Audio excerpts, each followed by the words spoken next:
컨트리 가든에서 불거진 부동산 문제가 바로 중국이 무너지는 정도까지는 안 된다라는 말씀을 드리고 싶긴 하지만 중국의 경제 상황을 놓고 보면 그냥 암울함 그 자체인 것 같아요. 이거 앞이 안 보여, 정말로.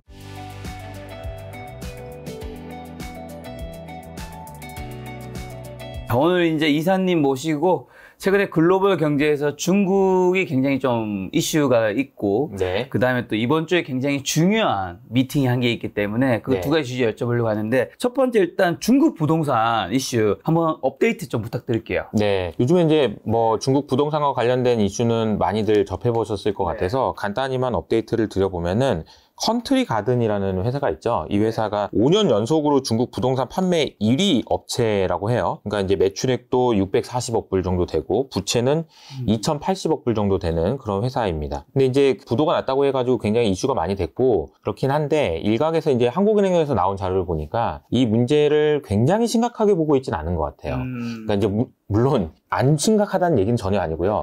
매우 심각해서 이 문제에서부터 시작해서 막 세상에서 얘기하고 있는 일부 유튜브 채널이나 이런 데서 얘기하고 있는 것처럼 막 부도가 나고 뭐 리만 사태처럼 막 엄청난 문제가 생길 거냐, 그렇진 않을 것 같다라고 생각을 하는 이유가 컨트리 가든에서 이렇게 디폴트를 선언한 이유를 한국은행에서는 이렇게 분석을 하고 있더라고요. 그러니까 소유 경영인의 대표라는 얘기죠. 재산권 유지를 위한 선택인 것 같다. 그러니까 이 사람 입장에서는 부도를 내는 게 더 유리한 것 같다. 이 이야기에 기반해서 보면은 사태가 그렇게까지 심각한가라는 생각이 좀 들고요. 그리고 컨트리 가든이 은행에서 차입한 규모를 보니까 2022년 말이죠. 그러니까 작년 말 기준으로 1625억 위안이라고 돼 있어요. 1625억 위안이면 어떻게 되냐면요. 전체 은행에서의 대출의 비중으로 따져보면은 0.05%. 그러니까 이제 뭐 물론 이게 시작돼서 막 연쇄 부도가 나고 은행들이 무너지고 지방정부가 무너지고 해가지고 다 무너질 수 있는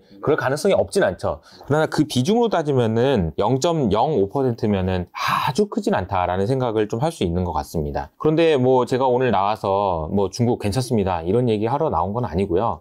그러니까 컨트리 가든에서 불거진 부동산 문제가 우리가 생각하는 것처럼 바로 중국이 무너지는 정도까지는 안 된다라는 말씀을 드리고 싶긴 하지만 그럼에도 불구하고 중국의 경제 상황을 놓고 보면 그냥 암울함 그 자체인 것 같아요.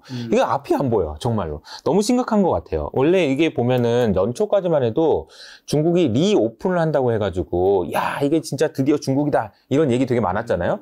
근데 그런 기대감들이 실망감을 넘어서 이제 절망감으로 지금 오고 있는 것 같고, 하나하나 제가 이제 좀 따져보면요. 우선은 중국의 소비를 보면요. 소비가 너무 안 좋아요. 보통 보면은 우리가 리오픈 한다고 그러면은 그동안 얼마나 억눌려 있었겠어요. 심한 분들은 뭐 8개월 동안 집안에 갇혀 있었다고 하던데, 그러면은 뭐 진짜 얼마나 나가서 뭔가를 하고 싶었어. 얼마 쓰고 싶었겠어. 그런데도 안 쓰는 거야, 사람들이. 이게 왜 안 쓰는 건가 이런 생각을 좀 하다 보면은 제가 자료원 그림을 한번 보시면은 PBOC에서 이제 설문조사를 한 거야. 야, 니네들 왜 이렇게 투자를 안 하고 소비를 안 하고 저축을 많이 하냐라는 그림이고, 이 그림이 2020년부터 급격하게 벌어지고 있는 모습 보이죠. 이게 어떤 걸 상징하냐면은 김 작가님도 사실 이제 뭐 월급을 받든 뭐 이게 소득이 생기면 저축을 하고 싶어요, 쓰고 싶어요, 이 질문을 해보면 뭐 쓰고도 싶고 저축하고도 싶죠, 뭐 이럴 수 있잖아요. 근데 이제 미국의 사례를 보면요. 미국의 사례는 지난 한 40년 동안 소위 말하는 저축률이라는 개념이거든요. 내가 100을 벌어. 그리고 나서 이제 이것저것 쓰고는 가처분 소득이라는 개념이 있어요. 그 소득에서 다 쓸 거 쓰고 투자할 거 투자하고 남은 돈을 이제 저축이라고 하는데, 이 저축률이요. 미국은 한 10% 정도 수준에서 3%까지 꾸준하게 낮아집니다. 이게 저축을 안 한다는 얘기는 이제 어떤 의미일까라고 생각해 보면 부정적으로 볼 수 있죠, 일단. 뭐, 이 사람들이 저축도 안 해. 우리는 이제 저축을 중요하게 생각하니까. 근데 반대로 긍정적으로 생각하면 이렇게 생각할 수 있어요. 진짜 미래가 걱정이 없나 보다. 아무 생각이 없는구나. 그냥 오늘만 살아도 되는 사람들인가? 이런 생각이 들지 않아요? 그러니까 미국에 있는 사람들이 저축률을 그렇게 낮게 가져갈 수 있는 이유는 뭐냐면, 아니 뭐 돈 벌어서 쓰면 되지, 뭐 이런 생각인 거예요. 근데 이제 중국의 상황은 이렇게 보면은 2010년, 2020년 이렇게 올라오는 과정에서 저축률이 굉장히 올라갔잖아요. 무엇을 의미하냐면 그만큼 불안한 거예요. 불안하니까 쟁여놓는 거예요. 네. 저축을 하는 거예요. 소비를 안 하는 거죠. 그러니까 소비를 안 하는 여러 가지 이유들 중에 이 부분을 생각을 해볼 수 있습니다. 중국에 있는 개인들이 미래에 대한 전망이 밝지 않다. 이것이 일단 첫 번째로 중요하고요. 그 과정에서 우리가 나오는 지표들 중에서 한 가지 주목해서 보셔야 되는 것이 지난주에 나왔던 중국의 CPI, 물가죠. 네. 우리가 물가 얘기하면 우리가 그동안 다양하게 무슨 얘기를 많이 했나요? 물가 너무 높아요. 힘들어요. 이런 얘기 되게 많이 했죠.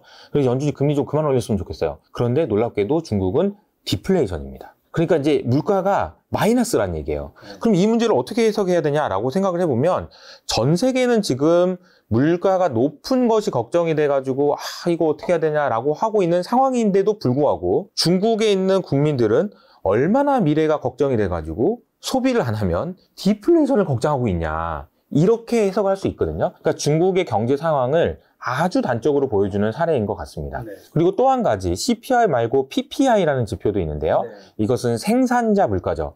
그러니까 생산하는데 물가가 얼마나 높아지느냐 이렇게 생각할 수 있는데요. 생산자 물가는 벌써 지금 한 7, 8개월째 마이너스를 기록하고 있고 마이너스 5% 이상 기록하고 있죠. 어제 발표된 독일의 PPI도 보니까 또 마이너스를 기록했어요. 그러니까 독일하고 중국이 대표적인 제조업 국가라고 생각을 해보면 이 제조업을 만드는 회사 나라들의 PPI가 이렇게 낮아진다는 것은 우리가 그동안 바랬던 미국 물가 좀 그만 좀 내려왔으면 좋겠는데 여기에 아주 긍정적인 영향을 줍니다. 아이러니하죠. 중국의 상황이 이렇게 안 좋다는 것이 미국의 물가를 잡는 데는 도움이 된다라는 측면인 거예요. 그래서 이 부분을 좀 말씀을 드렸고 마지막으로 한 가지만 더 말씀을 드리면 중국의 수출이요. 좀 구조적으로 좀 빠지고 있거든요. 만약에 지금 전 세계 경제가 다 안 좋아가지고 중국의 수출이 떨어진다라고 하면은 그럴 수도 있지. 경기가 좋아지면 또 좋아지겠지. 이렇게 생각할 수 있는데 지금은 미국은 뒤에도 말씀드리겠지만 경기가 너무 좋단 말이에요. 그런데 이렇게 감소한다고? 이거는 뭔가 문제가 있는 거 아닌가? 구조적인 거 아닌가? 이런 생각을 할 수 있는 거예요. 구조적이라는 얘기는 이제 반대말이 순환적이라는 얘기인데 순환적이라고 하면은 이러다가 말겠지 해요. 이러다가 빠지다가 올라오겠지. 근데 구조적이라는 얘기는 계속 빠지는 거 아닌가? 이런 생각을 할 수 있다는 거죠. 제 지인 중에서 중국하고 미국에서 동시에 일을 하시는 분이 있어요. 그래서 공장이 만들어지면 그곳에서 이제 급식을 배급하고 이런 일을 하시는 분이 있는데 그분의 이야기를 빌려서 그러니까 현업에 이제 현장감 있는 이야기니까 잠깐만 말씀을 드려보면 그분이 요즘에 지금 미국에 출장이 너무 많아요. 계속 미국에 가는 거야. 미국의 공장이 이 공장, 저 공장 계속 지어지면서 계속 만들어지고 있으니까 여기서 지금 공장에 음식을 납품하기 위해서 계속 공장에 지금 출장을 가야 된대요. 정신이 없다고 하더라고요. 그러니까 이런 적이 한 번도 없었대. 지금 미국으로 지금 공장에 지금 계속 가야 되는 상황인 거예요. 그리고 이제 미국 공장에는요, 원래는 거기서 일하시는 분들이 무슨 배식을 해줘. 됐어. 그냥 집에서 저기 샌드위치 싸운 거 먹고 얼른 일하고 집에 퇴근해야지. 이런 분위기래요. 피자 한 쪼가리 주면은 그냥 렌지에다 데워가지고 그냥 한 쪼가리 먹고 그냥 일하지 뭐 이런 분위기인데 거기에 이제 K급식이 들어가면서 야, 이렇게 따뜻한 밥을 점심에 먹을 수 있다고 그러면서 되게 좋아한대요. 아무튼 그래서 미국에서 지금 초호황을 누리고 있다고 합니다. 공장이 너무 많이 지어지니까. 반면 중국은 어떠냐? 작년 말에 인원 삭감 30%. 근데 이번에 또 20%. 야, 이건 무슨 얘기냐면은, 야, 중국의 공장이 비고 있구나. 중국의 공장에서 진짜 말 그대로 미국에서 그런 의도대로 중국에 있는 공장에서 짐 다 빼서 미국으로 가고 있구나. 이런 생각을 단적으로 들게 만들죠. 자, 이 얘기는 제가 다시 말씀드리지만 중국의 수출이 줄어들고 있는 것이 단순히 세계 경제에 따른 영향이 아니고 중국의 구조적인 문제라면 중국에 있는 공장에서 물품 빼가지고 가는 그런 흐름에 일환이라고 한다면은 이거는 구조적인 문제여서 좀 심각할 수 있다라는 생각이 좀 듭니다. 그래서 지금 어쨌든 이사님 말씀은 중국 분들이 이제 미래에 대해서 조금 암담하거나 불투명하다 생각하니까 뭔가 소비보다는 좀 저축을 그렇죠. 하고 있고, 그리고 아까 전에 말씀하신 컨트리 가든 그 이슈는 심각한 건 맞지만 우리가 생각하는 막 엄청 위험하다 정도까지는 아닐 수 있는. 네네네. 그렇다고 볼 수 있는데 이 부분을 설명드리기 위해서 7월 24일에 나온 뉴스를 봐야 되는데 우리가 지금 사실 컨트리 가든이 뭐 부도가 났어요 그러면서 이제 막 모든 분들이 이제 그쪽에 집중하다 보니까 중국 정부에서 발표를 했는데 너무 묻혀버린 게 있어요. 7월 24일 날 중앙정치국회 회의에서 무슨 말을 했냐면요. 지난 수년 동안 이 중국의 정부는 야, 부동산은 주거용이지, 사는 곳이지, 투자나 투기 용도가 아니야 라고 아주 강력하게 이야기를 하면서 부동산을 잡겠다라는 강력한 메시지를 보냈었거든요. 근데 그 문구를 뺐어요. 그러니까 7월 24일 날 그 문구를 뺀 것이 상당히 중요한 의미가 있다라고 이제 한국은행에서 이제 분석을 하셨더라고요. 근데 사실 생각해 보면은 중국의 스탠스가 부동산과 관련해서 규제 일변도에서 대전환이 일어난 거거든요. 그러니까 어떻게 보면은 아 이게 안 되겠다, 이렇게 하면 안 되겠다라는 생각을 하셨는지 어쨌는지 모르겠지만 부동산과 관련된 정책이 큰 변화가 일어났다라고 하면은 이것도 좀 봐줘야 될 필요가 있는데 너무 이쪽은 부각이 안 되고 아 다 망한다, 큰일 났다 이런 얘기만 진행되다 보니까 제가 이 부분을 좀 설명을 좀 드렸다라고 생각을 하시면 좋을 것 같습니다. 중국에서 지금 시진핑이 무슨 생각일까를 생각을 해보면 중요한 표현이 하나 있는데요. 이 말이 뭐냐면은 시장 메커니즘을 통해서 중국 부동산을 잡겠다 이런 이야기를 했는데 시장의 메커니즘이라는 얘기는 무슨 말이냐면요. 부동산 가격이 계속 빠질 것 같잖아요. 그럼 부동산 가격을 안 빠지게 만들려면 어떻게 해야 되죠? 둘 중에 하나입니다. 공급을 줄이거나 소비를 늘리거나. 둘 중에 하나예요. 그러니까 중국은 이렇게 하겠다는 얘기예요. 공급을 줄이겠다. 자, 공급을 줄이겠다라는 얘기는 무슨 얘기냐면은 컨트리 가든 힘들어? 그럼 너 그만해. 너도 힘드니? 그만해라, 너는. 이렇게 하다 보면은 공급이 줄어들 거고 자연스럽게 회복될 수 있지 않겠냐 이런 생각이에요. 시장의 메커니즘에 따르겠다.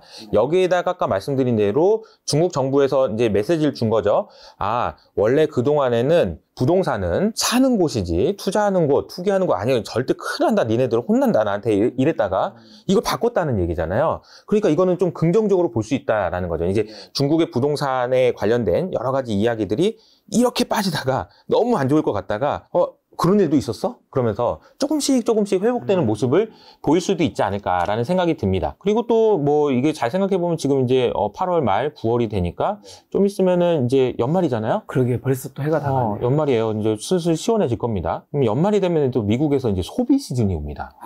그러니까 아무리 중국에서 미국으로 보내는 물량이 줄었다고는 한들 미국에서 지금 물건 달라고 난릴 거예요. 왜냐하면 블랙 프라이데이나 이런 거 생각해보면 어쨌든 지금 너무너무 심각한 제조업 지표나 이런 것들은 좀 반등할 수는 있겠다라는 생각이 좀 든다는 거죠. 그러니까 중국 정부 입장에서는 어떻게든 이런 위기를 좀 무마시키고 연말에 좀 소비 시즌 이거 좀 어떻게 좀 하면서 좀 잘 좀 넘어갔으면 좋겠다 이런 생각을 하고 있는 게 아닌가라는 생각이 좀 듭니다. 근데 제가 생각할 때는 뭐 앞서 말씀드린 얘기는 뭐 좋은 것도 있고 안 좋은 것도 있는데요. 제가 생각할 때 중국에서 가장 큰 문제를 두 가지만 말씀을 드려보고 싶어요. 제가 생각할 때 중국의 가장 큰 문제는 첫 번째로는 신뢰를 완전히 잃어버렸다라는 거거든요. 이게 무슨 얘기냐면요. 경제라는 것은 가장 중요한 건 신뢰예요. 저랑 김 작가님하고 이런 신뢰를 유지하기 위해서는 뭐가 필요하냐면요. 비밀이 없어야 돼요. 김 작가님 몰래 제가 뭔가 김 작가님 안 좋은 일을 한다든지 그래서 뭐 하고 있고 그래서 김 작가님이 저한테 교수님 뭐 하세요? 그러니까 아니에요 안 보여줘요. 이러면은 이게 신뢰가 깨지는 거잖아요. 그렇죠. 그러니까 제가 이 말씀을 왜 드리냐면은 얼마 전에 중국에서 청년 실업률이라는 데이터를 발표를 안 하겠다라는 이야기를 했잖아요. 그래서 청년 실업률이 얼마나 되나 봤더니 21%래. 세상에 5명 중에 1명이 일을 못한다는 얘기잖아요. 근데 이 일을 하고 싶은데 못한다는 얘기잖아. 아주 심각한 문제거든요. 게다가 지금 이제 중국에서는 8월, 9월 달 되면 이제 이거 대학생들이 지금 졸업을 한단 말이에요. 그래가지고 이제 일자리를 구해야 되는데 아마 당장 못 구할 거니까 실업률이 많이 올라가겠네. 이거 큰일 났네. 이거 천안문 사태 같은 거 일어나는 거 아니야? 라고 많은 이제 서방 언론에서 주목하고 있었어. 언제 나오지? 나올 때 됐는데 왜 안 나와? 근데 발표 안 한다고 발표를 해버린 거죠, 중국 정부에서. 그래서 상당히 뭐 숨기는 거야 도대체? 얼마나 안 좋은 거야? 이런 식으로 하다 보니까 중국에 대한 신뢰가 떨어지는 것이 첫 번째 문제인데요. 이 제가 가져온 그림은 뭐냐면은 얼마 전에 파이낸셜 타임즈에서 나온 그런 자료인데 중국에서 발표하는 경제 지표를 우리가 웹사이트 상에서 확인할 수 있는 지표를 다 세보니까 2010년도에는 시진핑이 집권하기 전에 한 8만 개 정도 됐었다고 합니다. 근데 이게 시진핑이 집권한 이후로 점점 줄어드는 거야. 청년 실업률만이 아니에요. 굉장히 많은 데이터들을 발표 안 하기 시작한 게 너무 많아요. 뭔가 안 좋은 데이터들은 숨긴다. 뭐 좋은 데이터면은 숨기지 않을 거라고 우리가 미뤄 짐작해 본다면 뭐 당연히 상식적으로 이 얘기는 지금 이제 10,000개 정도밖에 안 되는 것 같아요. 그러면 이 사람들은 좀 무슨 생각을 하는 거지? 왜 이렇게 이게 안 보여주는 거지? 이런 생각도 할 수 있어서 중국의 문제는 신뢰가 깨졌다라는 측면이 상당히 좀 어려운 문제가 아닌가라는 생각이 듭니다. 두 번째로는 제가 이제 희망이 없어졌다라고 이제 표현을 했는데 원래 보면은 이제 중국에서도 마윤 회장님 그러면은 젊은이들 입장에서 와, 내가 열심히 일해가지고 하면 저렇게 될 수 있는 거야? 진짜 좋다 이런 생각을 하잖아요. 그런데 이제 잡혀가고 근데 그게 이제 공동부유라는 명목 하에 잡혀가고 이런 일들이 일어났죠. 저도 개인적으로 이제 회사를 다니다가 회사를 이직을 몇 번 했는데 이직할 때마다 이제 들었던 생각을 되돌아보면은 그런 생각이 들었던 것 같아요. 제가 애널리스트를 할 때 정말 열심히 해가지고 정말 열심히 해가지고 진짜 운이 좋아가지고 센터장이 됐다라고 했을 때 센터장님의 모습이 물론 존경하지만 너무 좋아 보이지는 않는 거예요. 그만큼의 확률로 너무 좋아 보이지는 않은 거예요. 그러니까 그게 좋아 보이지가 않으니까 그냥 애널리스트를 하는 것이 조금 덜 좋아 보이고 막 이런 생각이 좀 들더라고요. 과거에도 은행에 있을 때도 그렇고 다른 데 있을 때도 내가 정말 잘했을 때 생각할 수 있는 그 가장 그 희망 근데 좀 약간 갸우뚱. 그걸 보고 좋은 마음이 들어야지 나도 열심히 살겠지. 그러니까 저게 되고 싶은 마음 때문에 내가 열심히 사는 건데 그렇죠. 그게 없어지는 순간 사실은 희망이 없어지는 거거든. 그러니까 중국 입장에서는 특히 청년들 입장에서는 마윈 회장님이 그렇게 된 거는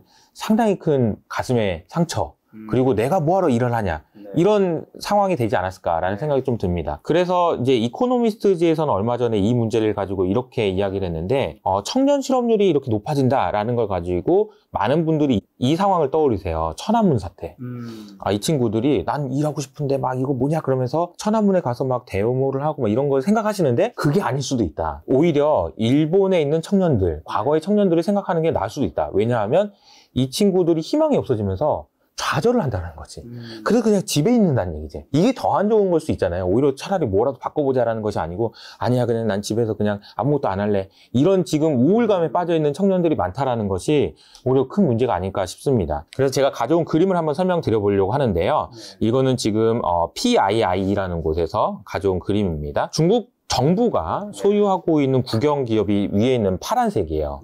이 비중이 2010년에 보면요 78%였어요. 그러니까 거의 대부분 정부가 가지고 있는 회사였다라는 거죠. 근데 이 비중이 2020년대까지 어떻게 감소하게 되냐면 32%까지 줄어요. 그러면서 뭐가 늘었냐면 빨간색이 늘었죠. 이게 민간 보유 기업이에요. 아까 제가 마윈 회장님을 얘기했지만 개인이 보유하고 있는 기업의 비중이 이렇게 늘어난 거예요. 이 늘어나는 과정에서 청년들이 와 마윈 회장님 대단하다. 나도 저렇게 되고 싶어. 라는 생각을 하고 동기부여가 됐을 텐데 정확하게 공동부유 정책이 나온 이후로 이 비중이 급감하기 시작합니다. 그래서 49%까지 줄어들었고 오히려 중앙정부에서 소유하고 있는 국영기업의 비중이 오히려 늘었다라는 거죠. 이걸 보면서 우리가 단적으로 알 수 있는 거는 중국 사람들이 어떤 생각을 하고 있냐. 처음에 제가 희망이 있다 아니면은 미래에 대한 불안이 있다 이런 이야기를 했는데 이런 그 백그라운드 이런 기반 하에서 중국 경제가 무슨 뭐 어떤 정책을 쓰든 이렇게 하든지 간에 사실 쉽지 않은 그런 흐름이 예상된다. 이렇게 정리해서 말씀드릴 수 있을 것 같습니다. 그럼 전반적으로 지금 중국 부동산과 경제 상황과 이제 뭐 신뢰의 문제 뭐 여러 가지 다 검토했을 때 지금 중국 경제는 좀 위험한 편인 건가요? 위험하죠. 위험한 편이라는 건 맞는 것 같고요. 그럼 이게 이제 어떤 식으로 전이 될 것이냐라고 생각해보면 둘 중에 하나예요. 급성으로 해가지고 바로 병원 가야 되냐? 아니면 만성으로 해서 이러고 계속 있을 거냐? 저는 이제 만성일 가능성이 높다라고 생각을 합니다. 그러니까 중국하고 미국의 경제를 비교했을 때 가장 큰 특징이 뭐냐면 미국은 소비 중심의 경제 성장을 한다라고 말을 하고요. 중국은 투자 중심의 성장을 한다라고 이야기를 하죠. 그래서 미국의 소비 중심이라는 얘기는 뭐냐면 나 써야 되니까 만들어. 라고 하다 보면 사실은 이 경제는 과열이 일어나기가 쉽지가 않아요. 필요한 만큼 만드는 그런 개념이니까요. 근데 반면에 투자를 중심으로 하다 보면은 반드시 과열이 있기 마련이에요. 근데 과열이 있기 마련이면 이게 떨어지는 구간도 있고 이 떨어져야 또 다시 올라가고 이런 일이 생기잖아요. 근데 중국 정부는 뭐 우리도 마찬가지이긴 하지만 이렇게 올라간 거를 떨어뜨리기가 어려워요. 이렇게 떨어뜨리게 되면 일당 체제이기 때문에 공산당의 체제가 위험할 수 있다 이런 이야기도 나올 수 있어서 이거를 떨어뜨리기가 어렵습니다. 그래서 이거를 요렇게 갈 거예요. 요렇게. 근데 요렇게 가는 과정에서는 우리가 이게 올라올 때까지 기다려야 되는 거잖아요. 이게 올라올 때까지 기다리는 과정이 굉장히 지지부진하고 길어질 수 있다. 그래서 이게 이런 식으로 떨어지는 것도 사실 어떻게 보면 의사결정인데 이렇게 떨어지는 것은 제가 아까 비유로 말씀드릴 때 병원 당장 가는 급성으로 해가지고 병원 가는 수술해야 되고 이런 상황이라면 그런 상황이 아니고 옆으로 가는 정책을 쓴다. 아까 제가 뭐 야, 투기를 약간 좀 허용해 줄까? 이런 식으로 정책을 바꿨다는 얘기도 했잖아요. 옆으로 가는 그림으로 그려본다면은 그냥 좀 천천히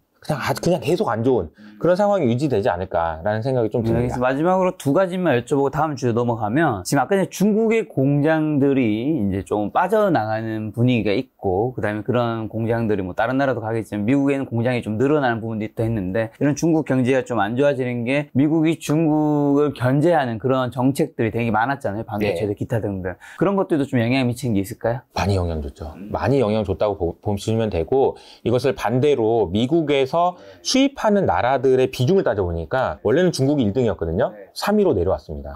캐나다, 멕시코가 1, 2위로 올라오고 중국이 떨어졌어요. 근데 물론 이것도 사실 할 얘기는 많은데 멕시코의 비중이 높아지긴 했지만 멕시코가 물건 어떻게 만들지 보니까 중국이랑 또 거래하고 있는 거야. 그래서 이게 밸류 체인 자체를 완전히 끊어내기는 어렵지만 그렇죠. 어쨌든 지금 중국의 비중은 많이 줄었다라고 볼 수 있습니다. 그리고 앞서 이제 컨트리 가든 그 부동산 기업이 이제 파산한 거잖아요. 네. 그러면 이제 다른 기업들, 부동산 관련 기업들도 좀 더 앞으로 좀 우후죽순 파산하는 기업들이 당연히 늘어날 수 있겠네. 그렇죠. 늘어날 가능성이 있다라고 보고 있는 것 같고요. 아까 제가 중국 정부의 의도가 시장의 메커니즘에 맡긴다라는 얘기는 야 공주 줄여라. 너 힘들면 그만해라.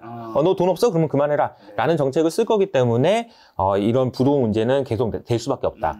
그런데 이 비중 자체가 아까 은행 전체 시스템에서 얼마나 차지하는를 말씀드렸잖아요. 그래서 너무 크진 않기 때문에 이것은 아까 만성으로 그냥 안 좋다는 얘기를 계속 들으면서 갈 가능성이 높지 않을까 이렇게 생각을 합니다. 네.